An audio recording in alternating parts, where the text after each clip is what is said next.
BRTC প্রথম গাড়ি এটা স্টার্লিং লাগানো। আমি এই গাড়ির ট্রেনার হিসেবে কাজ করতেছি।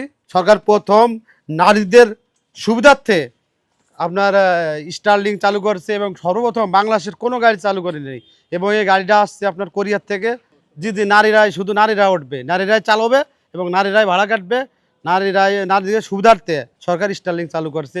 স্টার্লিং সেটা হচ্ছে ইন্টারনেট এবং হেভি স্পিড, যাতে যাত্রীরা আসে সুবিধার্থে আরামদায়কভাবে ইন্টারনেট ব্যবহারও করবে, আবার আপনার এরা আরাম যাতায়াত করবে। এটা নারায়ণগঞ্জ থেকে গুলিস্তান মতিঝিল, নারায়ণগঞ্জ থেকে গুলিস্তান মতিঝিল হয়ে কমলাপুর এসে গাড়ি থাকে। বিআরটিসি প্রথম গাড়ি এটা স্টার্লিং লাগানো। যাত্রা উঠেই আপনার কিউআর কোড দিয়ে আছে, আসে মোবাইলটা অন করে কিউআর কোড চাপ দিলে এরা চালু হয়ে যাবে অটো। খুব সুন্দর এটা, আর কি আপনার বেশি হয়রানি না, আবার অনেক কষ্ট করা লাগে না, পাসওয়ার্ড দিয়ে লাগে না, শুধু কিউআর কোড চাপ দিলে অন হয়ে যাবে।